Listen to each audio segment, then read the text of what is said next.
All right, we're going to go ahead and get started. It is 11:04 a.m. We just had our 40th person join. We had to wait till we got 40 people on. So it's 11:04 a.m. It is July 28th, 2023, and this is Coffee with Community Services, Alta California Regional Center's weekly service provider meeting. My name is John Decker. I'm the Director of Community Services, and we, as always, are going to introduce some staff, and then we will get into our agenda. So I will start off. I see this morning, I see Rhonda. So good morning, Rhonda from Community Services, our housing specialist, and Alicia, our HCBS specialist. And let's see, Michelle, you have a couple of staff on here that we've said hi to before, but maybe we can introduce as community services specialists, and you can let folks know what they do. And I think Helen's going to have a new staff to introduce as well. Yeah, thanks, John. So we have two new staff and I'll let them introduce themselves. So Tom Caspar, he will be doing SLS and day program. He is replacing Shirley. So he has some big shoes to fill, but he's ready for it. So Tom, if you want to introduce yourself. Yeah, how you doing? I'm Tom Casper, CSS specialist, like Michelle said, for Shirley Skaden Smith. I'm very familiar with the day programs, and I look forward to working with everybody. So if you have any questions, feel free to reach out. Thanks, Tom. And we also have Jolana, who is our growth position, and she is our residential specialist. So she's working really closely with Denise and Odelia and Leah. And she has been with Alta Regional and also been in the residential in the past as a facility liaison. So I'll let you introduce yourself, Jolana. Hi, everyone. I'm Jolana. You guys might recognize me from other coffee talks as a service coordinator, but yes, like Michelle said, I am a residential service specialist. So very excited to work with you guys in this different capacity. Awesome, excellent. And Helen, I see you on here as well, so I will have you introduce your new staff too. Hello, I have a new community services and support specialist. Her name is Aleja Collins, and I will let Aleja talk a little bit about herself. Aleja will primarily be doing social recreation. She is covering for daycare as well at this time in FMS self-determination program. Aleja? Hi, everyone. My name is Alasia. I'm the new CSS. I'm looking forward to working with everybody. Like she said, I'll be doing social rec and daycare and a few other FMS. Right.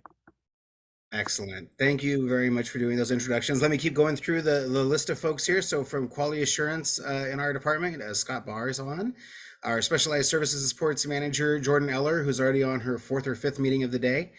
And let's see, we have Jason on, our lead community services specialist. Good morning, Jason. And Dana, as always, is on from client services manager. Great to see you, Dana. And we have both Leah and Tyler Mosher, but pretty sure it's just Leah today.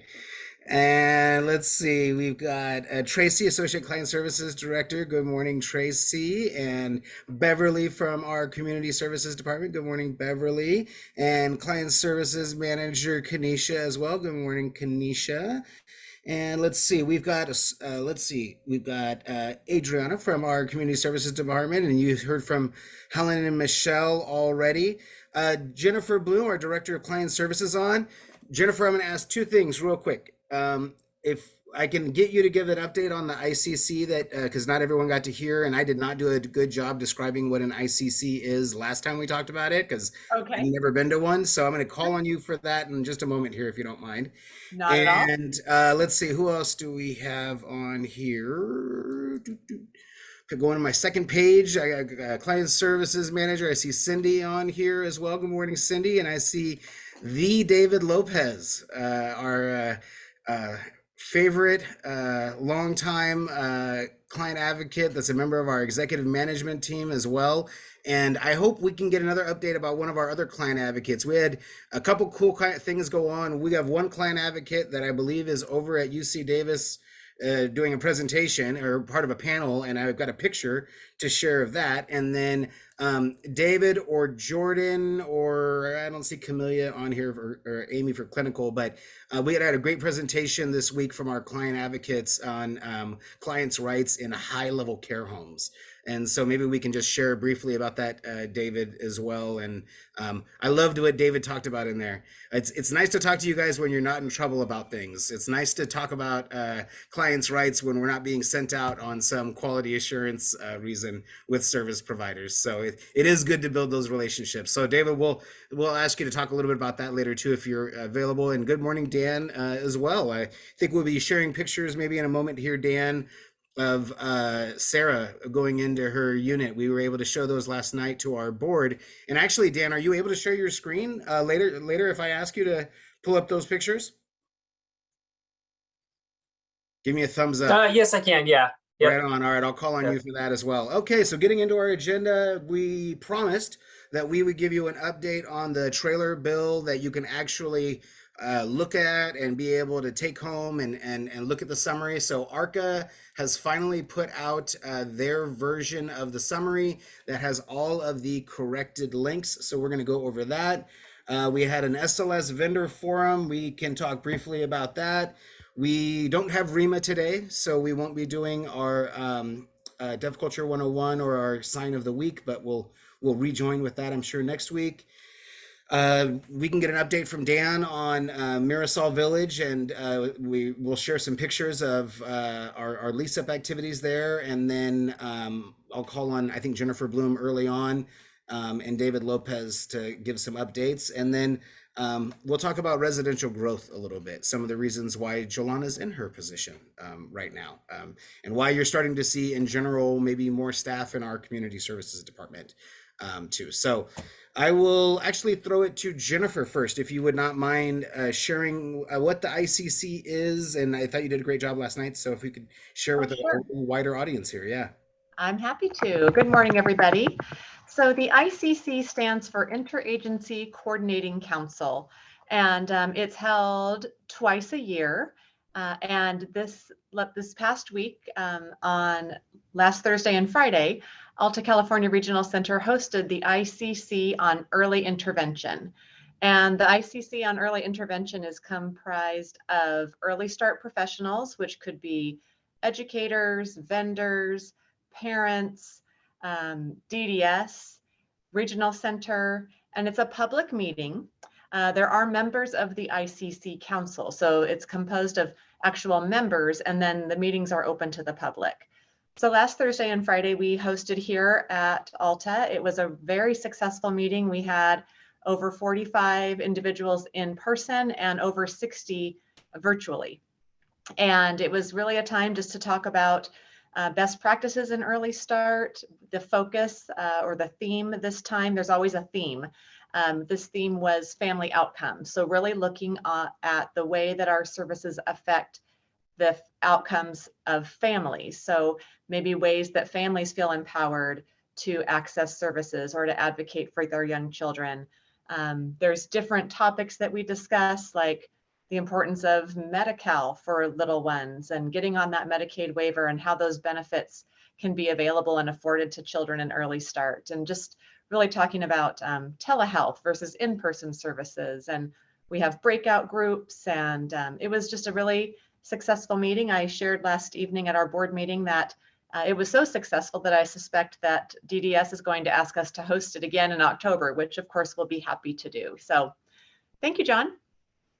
Awesome. I appreciate, obviously, Jennifer has statewide leadership in the early start realm. And so it's great to be able to host this meeting at Alta. And I certainly got to connect with some DDS staff that I had known for years and years and years at the developmental centers. And so very good to be able to see folks here in our office from DDS. And I got, I heard all the kudos about Lisa West and all of our staff and the accommodations that they were able to do to support DDS there. So one thing I want to add, John, I forgot to mention is that many regional centers have American Rescue Plan Act pilot projects that we were awarded. And so 4 of us, including Alta, we got to present on just the results of our pilot project and progress and how things are coming along. I think I've talked about it before here, but as a reminder, our pilot project focuses on expanding service provider capacity and enhancing services to children and families of early start. So we have like a recruitment arm that we're working with. We've talked about our job fair. That's part of that, coming up on August 9th. our early start job fair. And then on the enhanced services piece, we have a program where we're able to offer stipends to our providers to provide in-person services to families in remote, underserved areas, in language other than English, and during non-working hours. So it's really important to our families that they have some flexibility, and maybe they need services at 6 p.m. or on a Saturday or on a federal holiday when they're off work and our providers don't typically work. So we've had a lot of success in that area. And when it's all done, I can give you some data later. Well, Now and I'm done. I think having a report out to our service providers, on that information is good. And I really try to get as much early start as possible into these meetings, our Coffee with Community Services Specialists. And I know it's not like how it was before, where we had a little bit more of an active community with our early start vendors as part of our vendor groups, and especially as our provider advisory committee, we had speech vendors on there and others that we just don't have nowadays. And so I really appreciate the work Jennifer has done so much with vendor development as well in that area too, and has had to take like even more of that on in her new role as director and client services too. So I just really appreciate that, and I think it's so important for those of you that do services for transition age and adults to be aware of what's going on right now, because those kids that I served like years ago when I worked with children's services at Alta are now like in their 20s and approaching 30s, right? The kids that were getting those ABA services back then. And so they age, and these are important things for you to know, to see what's going on with our system. And if nothing, we stress to you just this enormous growth we're going through right now. Thank you, John. Yeah, you're welcome. Again, very appreciated. Helen and her staff are kind of like poised right now, because there's a lot that's going on to try to support those service providers and moving some of those rates to some better rates that are going to be able to better meet the needs of, again, the increased amount of clients that we're bringing in. So we appreciate all the work that's gone into that. And anytime we can get opportunities to raise rates to better be able to meet the needs of our clients, we want to take that. So, but it is certainly a lot of work when we do it. Alrighty, so that kind of covers the 637 stuff too. There was a discussion real quickly about the early start job fair. So I am just going to touch on that real quickly while we have it, because I like to bring these things up. I will say, we looked at the metrics for our job fairs. Carly, who is in this meeting very frequently, and I participate very regularly in our DSP collaborative meetings with Valley Mountain Regional Center. And in looking at, the metrics, looking at, which counties are getting clicks on the website, which vendors are, posting their jobs on the website, which vendors are participating in job fairs, which vendors are getting applicants, which vendors are getting new hires from the DSP collaborative. And with all of that, I'm really seeing that the Alta vendors are doing a fantastic job in representation. I mean, there is so many of you that are signed up on the website. We have I think we have 42 different providers just in Sacramento County that are on the website. And so with that, I think our job fairs can be successful when we push them to our community as well, because many of you, you may not be an early start service provider. However, you might have a loved one that might be interested in getting into that field. And so many of us have family members that either worked in the field. That's how, I kind of ended up at Alta, was that my wife worked for one of the service providers at Alta. And I had always interacted with Alta over the years when I worked for Sacramento County. And so I think it's cool to be able to bring people into the field, and that's why I also like to advertise job fairs to our clients and families too, because again, that's where we draw a lot of the staff that work in the developmental disability field, is folks that, grew up around it, right? For those of us that also have relatives that are regional center clients. So with that being said, I do like every single week to talk about the DSP collaborative and the efforts that we're trying to make to shore up the workforce challenges that you are all facing as service providers. We do have an upcoming job fair that is going to be on August 9th. And I don't know how many we have signed. I think I heard that do we have like 20 signed up, something like that? Do you know, Jennifer, had you heard? The last I saw, I think it was 14. 14. Could be more by now though. Okay. I mean, we would really love to have everyone signed up. You know, this might be worth us individually reaching out, you know, might be maybe a phone call with folks to, if we want to make sure everyone got touched. But this is great. Again, to offer opportunities like this for free. You know, we did this with the day and employment vendors. Carly was really instrumental in doing that one last year. You know, it was not the most successful event in the whole wide world, but it was great getting everyone together, and we kind of turned it into a vendor fair because a lot of our staff came down and got to see our vendors for the first time in a long time down in our Brenda Smith conference room, you know, and we did have a few job seekers that came in, but it was nothing compared to the big DSP collaborative job fair, you know, that we did down on Lemon Hill back in May, which again, we are getting the metrics back about, you know, the number of people that have been applicants that came from that and those that have been hired from it. So I just want to continue to promote posting your jobs on the DSP collaborative. One thing, we had a good meeting yesterday discussing it, is that even though when we held our job fairs, you know, we had environmental accessibility vendors, we had vendors for all kinds of different types of stuff. We had early start vendors there. But one thing we are looking at doing for the website is putting a little bit more information on there to make it clear that we're not just talking about hiring direct support professionals for like a residential setting or for like day programs, but we're really looking at a, you know, it's in essence a free job board for every vendor of the regional centers. The only, you know, requirement is that you do have to be vendored with the regional centers. So anyways, again, I like to promote that. I certainly am very happy that we are doing the job fair for early start. And I think, you know, one thing we are looking at, and you know, Lori will direct me a little bit more about this, but we will certainly have discussions, I think, in EMT, is, you know, feedback about where we want to have our next job fairs. You know, I think we've heard from the audience here, at least, that they are interested in something in Placer County, possibly, since we did do one in South Sacramento last time. But I will just say, you know, I think it would be a good idea for us to look at our other large population areas, like up in, you know, we could hold one in Yuba City or Marysville and cover a big area up there, and just having one in that city.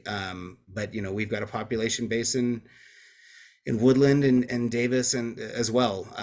You know, West Sac kind of can get, you know, we can draw out of Sacramento for those job fairs. And then, you know, we need that El Dorado Hills, Cameron Park, you know, Placerville, certainly, right? I mean, again, we had there was the job fair that was held at Grass Valley, and I know it was not amazingly attended to my understanding, but you know, and that one was not promoted necessarily or put on by the regional center. But again, you know, we're just looking at these right now, and stay tuned. We'll talk about future places where we'll look at doing the job fairs for the service providers, and they're always interested in feedback about that.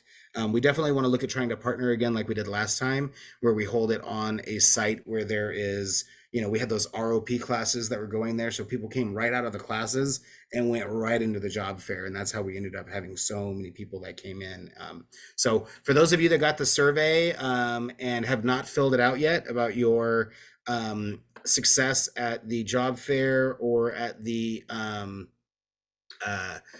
or on the website about whether or not you've had your applicants or your new hires, just expect that you will be reached out to by someone from my department to gather the information from you if you don't fill out the survey, because we are trying to gather all that information by the end of August, because we are going to be talking with the California Disability Services Association at their annual conference about the DSP collaborative, and we want to make sure we've got some kind of solid metric numbers.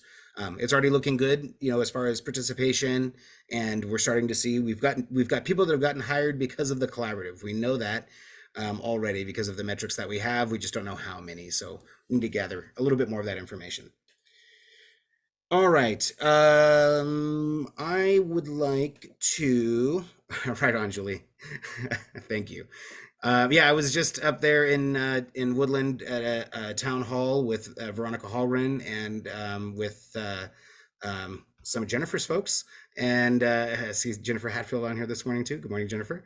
And we had and Michelle Johnson, of course, who took the lead in the discussion as our Director of Client Services over adult and residential, and she definitely, we did a good job listening to the challenges of that area up there, and we're really happy. We do have a transportation provider that's looking at moving in to serve the Esparto and Woodland areas, which will be fantastic for us. Redwood Transportation, they've been pushing to get us vendorized as quickly as possible since they're vendored with Redwood Coast Regional Center, and are interested in moving down into our area. So absolutely, certainly familiar with the challenges. We hear about SLS staffing needs out in Yolo County, right? Certainly, I hear about it frequently out of the Davis area. I've been hearing about it for quite some time about the challenges, but out of Woodland as well. So yes, certainly we'll continue to make that one important to us. I proposed, and we're kind of looking at how we're going to do this. It's just a rotation where we set a schedule and we say, we're going to hold job fairs here, this, and then 6 months later, we're going to rotate and do another one. It's kind of a big deal to put on a big production of a job fair, but I just want to try to cover our catchment area is, I think, the plan. And so stay tuned, and we'll work with Lori and with Tony Anderson, the director of Valley Mountain Regional Center, to see, because as you may have seen, if you attended our last one, the Valley Mountain people came to ours, and then our staff went to theirs. Carly was down there, at their job fair as well, supporting them. And then our HR department was down there, and vice versa for them. So, alrighty. David Lopez. And Jordan too, but David Lopez, I guess primarily. You were able to jump on it. We don't have Jacob on here, otherwise I would pick on Jacob because he was there the whole time for the presentation. But you guys had an opportunity to do a presentation for the Enhanced Behavioral Support Home / Community Crisis Home vendor forums. And Jordan, we do vendor forums how frequently for these service providers? On a quarterly basis. And we do these in person. And Yep. we're at a point now where we had between us and the staff, there was 40 plus people in the room, and a lot of them were staff because we've got so many of these homes now. So David, what is the charge of the client advocates when it comes to educating vendors, in this type of realm, talking to these high level care homes with clients with big time behavior plans? Well, that their clients are always right and the providers are always wrong. No, that's not true. What we talk about is clients' rights and responsibility. In terms of, the client just being as much of his responsibility as everybody else in the planning team. Even though they have rights, they also have responsibility to interact and be collaborative with their team and their providers that are providing services. And so a couple of things that we went through was, some scenarios of some actual clients' rights issues that we experienced as a team as we worked on some cases. And we also had just more of a dialogue with folks about how important it is to understand clients' rights and responsibilities. And, we're doing a lot of different other things. As you could see the photo in front of you all today, this is Rava Johnson, another one of our wonderful client advocates. She is out spreading the news and just talking about her success within Alta California Regional Center and a good representation of us. This is a youth program that she was a part of that helped her get to the point where she's at today. And so she was excited to be able to give her knowledge back to so many other peers that are trying to thrive to do what she's doing. And so this is a good point for her. And so, as you know, we do clients' rights trainings, and we do a lot of outreach to advocacy groups like our People First chapters.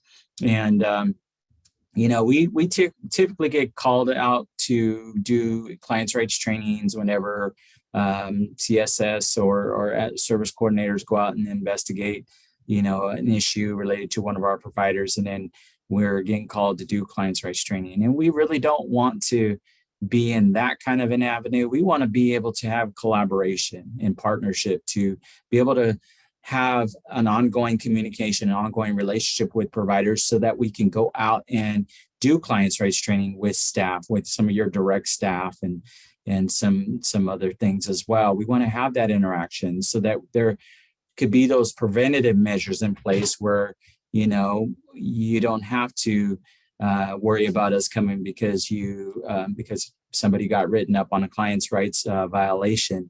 We want to do some preventative training, so we want to offer that. And so the clients' rights trainings that we do vary to a lot of different subjects related to clients' rights, as long as it's connected to the regional center. In addition to that, we're also doing advocacy events, as you saw with Reva. And real quick, I'm going to throw a plug in. Our client advisory committee, which is the committee related to the board, connected to the board. They advise our Alta board, and they also advise us as an executive team. They are actually having a social event for clients and families that want to come in and meet the client advisory committee, get to know a little more about them. And that's going to happen on September 12th from 12:30 p.m. to 2 p.m. And then following the 2 p.m. to 4, there will be a actual client advisory committee meeting. So the hope would be that clients would be able and willing to come into the CAC meeting right after that social event. So not only did they get to meet the CAC, they get to also be a part of the CAC meeting and get to know a little more about their CAC. So those of you that have programs where you're directly connected with clients, we welcome to have them come to our regional center and join us for this meeting. It's going to be an awesome meeting. So I can tell you more and more what we do, but I don't want to take too much time. And I hope I covered everything that John has wanted me to cover. Well, as you guys know, I never tell you in advance what I want you to talk about. So thank you very much, David, as always. If you got the newsletter, you can see the information right here about the event that David just talked about. And as he mentioned, this is a opening the arms of the CAC and wanting to bring in more folks and wanting to educate them. I just want to say real quickly, I have not attended all of the EBSH and CCH vendor forums in quite some time. Garrett may have been attending the last one that I went to, so that was probably several years ago. So with that being said, I was really blown away by the quality of all the staff that were there from the homes. Like I get it that this is a lot of people that are in management there, the leads and the administrators and things like that, but just a really great group. And it should be, right? This is like our highest level care homes that we have, but I really saw a lot out of the folks that were there for that meeting. And I think it does help when we have really engaging topics, because there was also another, do you want to, Jordan, real share quickly about the other topic that Janelle and they went over as well regarding the kind of the compassionate look with your staff? Yeah, absolutely. So we were very fortunate to have Janelle and Bree, two of our BCBAs on Amy McCreary's clinical team, to present. And they did, our providers were able to collect CEUs from this. And it's all really about, right, compassionate care and really understanding where your staff heads at, right, when they come in the door, and being mindful of how our own energy affects the clients when we're having behavioral interactions with them, right? And really being aware of signs. So if you see a staff member who's working with a client and it appears that maybe the staff is getting a little flustered, right? Kind of having some signs and having some safe words for each other to say, hey, can we have a timeout here, right? Really looking at how our own our own personal things can kind of become triggers, right, when you're dealing with clients with behavioral needs, and really focusing on understanding where that client is at, right, and having compassion for the client and understanding their past history of trauma and how that can affect, right, how we interact and how we complete our behavioral intervention. So it was a really great training. I thought that there was a lot of good conversation and feedback. So I would love us to continue doing things like that, both, for the whole group to learn, but also to provide additional CEUs for our vendor community. One of the, the Department of Developmental Services, when they allowed us to do these new models, require a lot. They require a lot of meetings. There's a lot of case management that is involved in it. There's a lot of work that's required on the community services part of it. But part of it also is the clinical oversight that goes into these homes as well. And one of the benefits to our regional center of having the increased clinical oversight of these homes is that we have these wonderful clinicians now that work for us directly. And so we have all of these really energetic, smart behaviorists that work for us, and they can do these trainings like this. And again, when you are, you are speaking directly to the needs of those administrators and those, you know, leads and those people that were in that meeting when you're talking about those issues with the staff and what they're dealing with on a day-to-day and how you're interacting with those things. And so I just really appreciate the fact that we were able to get those topics together, and with this larger group, you know, of service providers, thinking about how, you know, some of that training might be looked at with some of our other, you know, across other than just our high level care Oh, homes. right? completely. You know, It'd be great with, for all of our providers. Yeah. right? You know, at a residential level across, you know, whether it's, you know, care homes, whether it's supported living, but across all the different settings that we have, I think there's a benefit to that. So something for us to follow up on, because it was also a concise training that was very full of like very specific things that I really think a lot of people would be interested in. So I know we're looking at future trainings as well for this meeting to do too, which I don't know how well that would, you know, apply to this setting, but because it really was nice doing it in person, which again, that's the other part of it too, is, you know, thank you guys for making the commitment to doing those meetings in person, and the fact that we had a full room full of staff that were able to pull themselves away from the homes to be able to do it. But again, I do see a huge benefit in that. All right, with that being said, we don't necessarily have the exact same success in pulling together our residential service providers for vendor forums, and that's something we can certainly talk about in the future as well. We're not getting a ton per se of agenda items when it comes to residential providers. We don't always have a lot that participate in this meeting as well that run ARM level homes. I suspect one of the reasons about this is that there is so much now direct information that goes out to care homes that did not go out previously. We didn't have the provider information notices, the pins that are constantly describing how you're supposed to do every single thing and operationalize all these things. And so there was, I feel like, with our previous residential meetings, at least, you know, there was a lot more discussion about things, but as opposed to how we're operationalizing all the new, you know, directions or directives from DDS. So I think Michelle and her team are going to be kind of looking at agendas moving forward with that too. And thank you, Carol. I see the comment that you sent to me about SLS too. So yeah, and again, I think it's something for us to take in mind. You know, things are changing. You know, we now meet with vendors every single week. If you don't attend this meeting, if we get it uploaded soon enough, usually within a month, you can find out what we talked about. Got to get a little bit faster about uploading our videos. If it takes longer than a few weeks, I start getting emails from people saying that they can't find them on YouTube yet. But so we have this opportunity. How valuable per se is having, you know, now for the vendor forums for some of those like EBSHs and CCHs, some of those really specialized things. Yeah, but I think, you know, as we move forward and looking at how we disseminate information as a regional center, especially as we're looking at standardizing a lot of things amongst regional centers, things like vendorizations, quality assurance, you know, activities. We saw last year how HCB, or not last year, sorry, Alicia, it wasn't a year ago, it was just a few months ago. It seems like forever ago.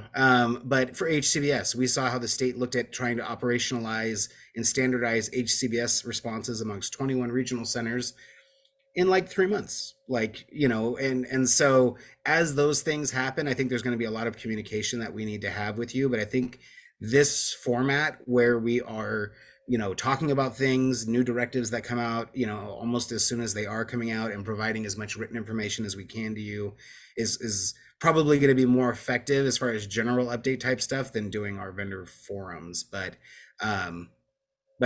again, we'll continue to keep looking at it. I know the SLS one was pretty spicy about 6 months ago, 9 months ago, but nowadays it was we didn't have a ton to discuss. You're right, during the last one, because, you know, we do have a lot of providers that also participate in this meeting as well, and also participate in our provider advisory committee meetings. So, and everyone's got a lot of meetings to participate in. So,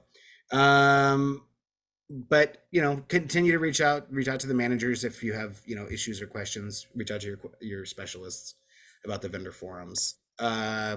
We did share at the SLS vendor forum the same thing that we've been sharing in this meeting and a lot of other meetings, which is the rate study standardization is going to occur during this fiscal year. The rates are all supposed to be standardized by June 30th of 2024 in order to ensure that everyone can get their next rate study increases, which will be the final increases for the rate study. With that being said, there is documentation on DDS's website that indicates that there will be some type of public comment process that goes on as it relates to the standardization of rates. I think our supported living providers still have significant questions about that. There was concerns back in October, November, December about whether or not Alta was going to be moving all vendors over to a certain rate methodology. By January of this year, we did not, but there will be a move over to standardizing everything again by June 30th of 2024. However, and again, we say this every time, there's still a hold harmless that will be in place. So if you are a service provider, I see Reggie Hill on my front page there. So let's say you're a transportation provider and you know that the rate you have, let's say you have vehicle service hours right now. If you know that your vehicle service hour rate is what it is, you might be concerned about getting the $18 an hour or $17 an hour per trip rate that is going to be the standardized rate for transportation by the end of this fiscal year. So as it relates to all of these service codes, the rates do have to be standardized in order to get the final part of the rate study increase. However, if it's going to hurt you in some way, you will be able to continue to be able to bill, to my understanding, with your continued rate and rate methodology through till the hold harmless ends at the end of the fiscal year in 2026. So that's the way we understand it, and we will provide more information to you all as soon as we have that. I will tell you next week we are getting a presentation by Jim Knight and by Vicki Smith and by Leslie Morrison talking about SIRs. So we're getting a bunch of, and by Aaron Christian. So we have a bunch of DDS folks providing updates to the directors of client services next week. So my hope is that we can bring some more updates back to folks specifically about the rate study, about what the HCBS compliance activities are going to look like, because we're not really sure about that. I sent Michelle Duchesne over this week. I think it was Michelle I sent it over. The Central Valley Regional Center created an awesome video that describes what their HCBS reviews are going to look like for all of their homes and preparing their vendors for all of that stuff. And I really want to do some of these things at our regional center too, but I want to make sure that whatever we do is aligned with whatever the goal that DDS is going to set for us for by the end of this fiscal year is, as it relates to HCBS. So again, I know the HCBS activities were fast and furious for a few months there, and it required a lot of work by not just Alicia, but and Cindy when she was doing it as well, but also all of the specialists that also have to meet with the vendors and get things updated too. So we'll have more updates hopefully this month. I did say that I was going to give information about the trailer bill, and so I am going to give information about the trailer bill to folks. So I'm going to share my screen real quickly. There should be a letter that comes out from the Department of Developmental Services in the next 2.5 months that will outline how the regional centers are supposed to operationalize a number of these different areas. This is the same information that I went over with folks previously. I just said that I could not share with you the link to the information because the links had not been updated on on the government code website and everything else. So I'm just going to drop that in the chat real quickly for everyone so that you are able to, if you want to have your own version of this, you can save it. But if you save the electronic version, it's got the links so you can actually read the actual changes that went in, which for some of these, it really does require you to read them to, I think, fully understand them more. Again, there will be more information that's going to come out from DDS on this in the next 2.5 months. Usually in the next month or so, we know about what kind of dollars are attached to a number of these items, but we won't have all of the implementation information for a little bit longer than that. Dan Kilmer, are you cool to share your screen for the pictures and maybe give a little explanation about what we're seeing? As service coordinators on here too, I think. Yeah, I can share it. So I don't have any more recent pictures of Block A. That's where our clients will be living. It's all complete now, but I promise by the next community or Coffee with Community Services, I will have some additional photos of the actual units that our clients are in. But let me share my screen and I can explain what we're looking at. Let's see. Oh, I'm not able to share my screen. Well, then we're This- going to make you a yeah. co-host so you can. All right. Let's see. There we go. Okay. Oh, So- perfect. All right, so this is Sarah Blanco, one of our individuals that will be living at Marisol, or is living at Marisol Village. She moved in on April 27th. So this is her mom, then her first Housing Access Services support person, Lisa Ortega. But this is Sarah signing her lease, so very exciting. This is her address signing her lease. Very excited. This is her in her unit. Yeah, let's see. Yeah, just exploring for the first time. Yeah, her bedroom, bathroom area. A big closet for all of her stuff. Very surprised there. Let's see. So this is her mother outside her unit. I was walking to it. And so this is the side. So her unit is right off to the left here, and then right to the right is a little play area with barbecue pits and a lounge area. Let me see. Very cute. Yeah, and so this is back in the spring. A few of us visited the area, did a tour. This is at the corner. It's right near Block A. This is a community garden. It's a beautiful area. I mean, you don't need a garden. You can just go and just sit and just relax. So that was a neat area, and I will have more photos of this later. And then this is the group that toured back in early spring. And then behind, you'll see this is a different block, but you see what the buildings will look like. Yeah. Yeah, and so currently we have 4 individuals that have signed leases and moved in. We have actually one gentleman and his mother who are actually signing their lease as I'm speaking. They're there right now. So they'll be the 5th client, and I'm excited to announce that our Block A, the elevator units on top, got their TCO, which is the temporary certificate of occupancy, which means that all of our folks can move right in once their applications are complete. So I can stop sending out those messages to our staff that things are delayed and delayed and delayed. No more. These buildings are done and folks will start moving in. So by the end of August now, everyone should be moved into our 15 units. Awesome. All right, I'm going to have you stop sharing your screen, and I'm going to share my screen with your client, Jessica. So let me do that real quick. Yeah. I don't know your client's name. Sorry, Jessica. I know I have the photo release. I just don't have that information. But no, it's maybe okay. tell Her us a name is- little bit about her. Her name is Tanea. Oh, cool. How is she liking her new place? Oh, she's really happy with it. She It's huge. she had been, yeah, and she has a child. His name is Adam. He'll be 9 years old in January.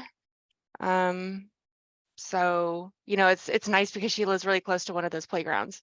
So Oh, that's awesome. It's so neat how they have that centralized playground with the shade and everything else, right there in the middle. So, having the opportunity to be able to see some of these places hopefully encourages others. And I hope that it encourages our service coordinators too, to think about opportunities for their own clients in the future. We really want to push opportunities for independent living for folks. We really want people living in the least restrictive environment. And Dan, I know it has been a really, really huge amount of work getting these things up off the ground. I know that we finally have an official position with Rhonda that can help out and do these things because, Dan had so many other duties that he was responsible for, overseeing a lot of contracting with our specialized providers and quality assurance activities. And so it's great that the Department of Developmental Services has allowed us to do this. And we did meetings, more housing meetings this week, right, Rhonda? We got proposals. Mercy Housing has a project in Roseville that they are interested in us looking at. And then we got another Chelsea project that they wanted us to take a look at in Sacramento.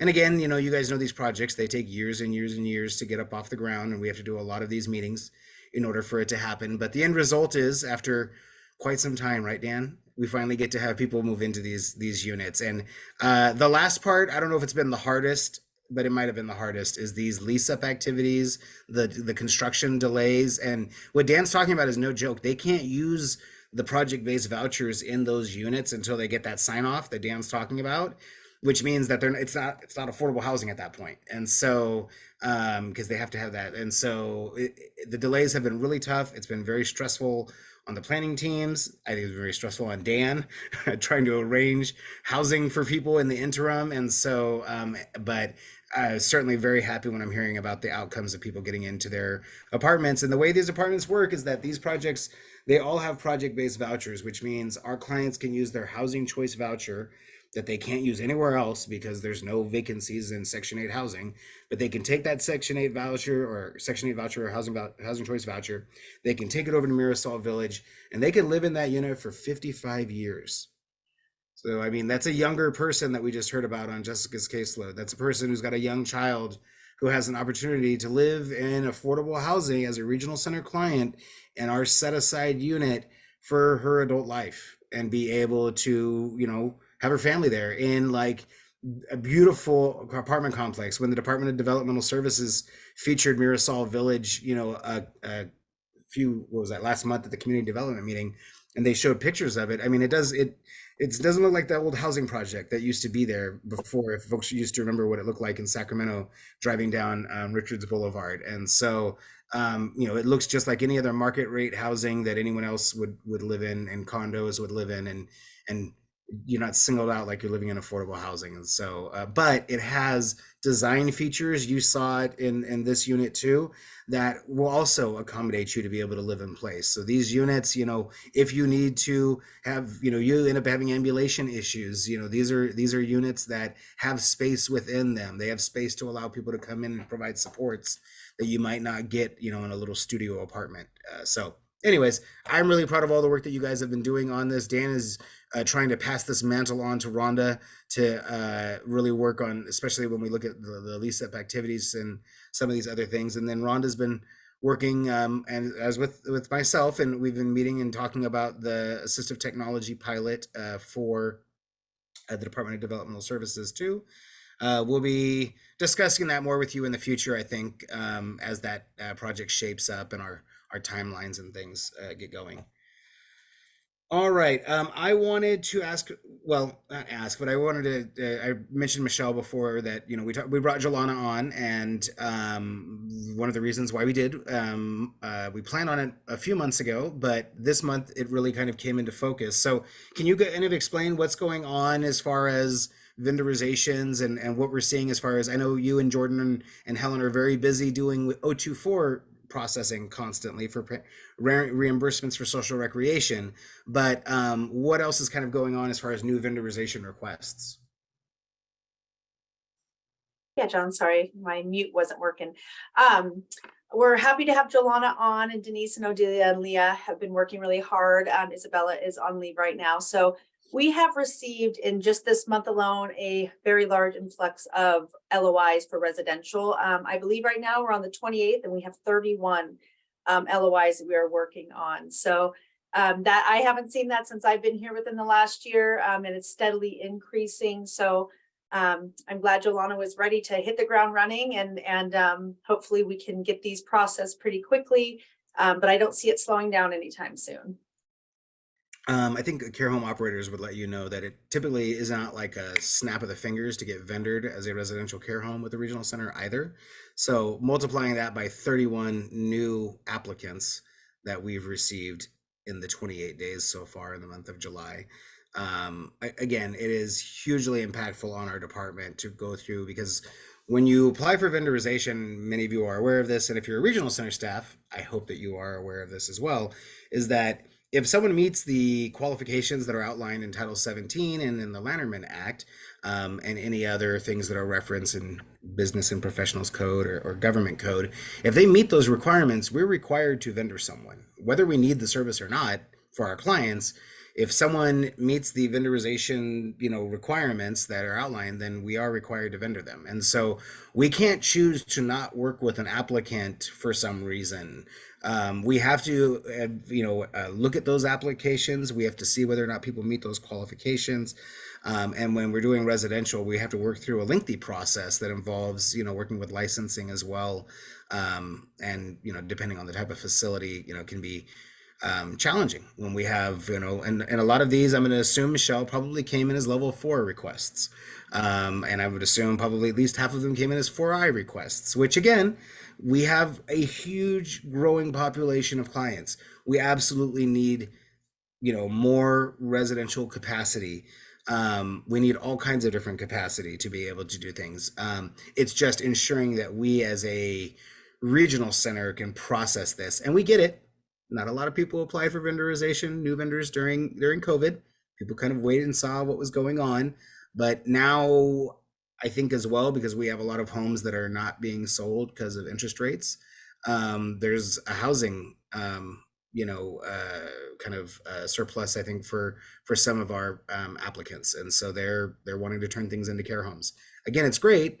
We certainly hope that there's enough direct support staff to staff all of those homes as well, because again, that's for transportation, for example, we don't have enough people taking routes, but we have so many new applicants for transportation providers right now. And so again, that's going to be something that we just have to process as a regional center as they come in. So just wanted to share with folks that that's kind of the way it works with new vendorizations. And that's why we're really required to, look at every single one of those, and the impact is there when you have that huge volume like that. So across the other service codes, I will just say, I also saw, we've got new vendorizations of psychologists coming on. I saw Adriana's new vendorizations. So we're getting new vendorizations out of, not just residential as well. I mean, we are getting them on the clinical services and the children's services as well. And I love these new vendorization emails that you guys are sending out for the new ones that you're doing. It's awesome. But again, it's just, there's a big volume of it. And this is not the reality of what it was like when Jordan and I were community services specialists. This is not the reality of what it was like when Helen and I were community services specialists. We did not have this volume of new applicant requests that have come in. This is really unprecedented. And so this is a discussion as well that I will be having statewide with the other regional centers next week, because I want to know how other regional centers are staffing up their departments, because again, as everything grows, we have to be able to be responsive as well within community services. And trust me, we hear it when our staff are not getting back to you. Our managers hear about it. I certainly hear about it when it happens as well. And again, the volume is huge, but also you need to be getting responses. And so, as always, as we say, when it comes to our service coordinators, it's the exact same way with our community services specialists, with our managers. Everyone has a little thing on there that says within 2 days, if you haven't heard back, here's my manager's information as well. That's now in the signature for all of our staff. Please don't hesitate to use that. I know people don't want to get staff in trouble, and this comes up all the time. But on the other hand, we really want to ensure that our staff are being responsive. And when we're working in a largely remote world where, our staff 3 days out of the week are working outside of the office, we need to be ensure that people are getting responses all the time. And we need to be able to have good conversations with our staff about what their workloads are. If it's unmanageable, we need to look at what our resources are. We have hired and brought on so many new temporary and new staff into our community services department in this last year. Helen's unit went from 8 to 13 really quickly because of temps that we needed to bring on, for example. So John, again, can I go say ahead, one Michelle. thing? Yes, please. So I just wanted to share too, I know that everyone's working so hard, but just keep in mind, we had 31 in just one service code. So there's 100 service codes that we're working with, and currently we're processing LOIs at about 3 weeks because of the influx. So if you submit and you just wait a couple weeks, if you don't hear anything, feel free to reach out to one of the managers and we can find out where it is in that process. But it's taking about 3 weeks to process those letters of interest at this time to get them assigned to specialists. All right, I'm gonna check the chat and see what we've got in there. All right, letter of interest, yes, LOI. We always got to remember our acronyms. I saw Michelle Johnson join us. Anything else from case management, folks? I know that Jennifer had to take off. Alrighty.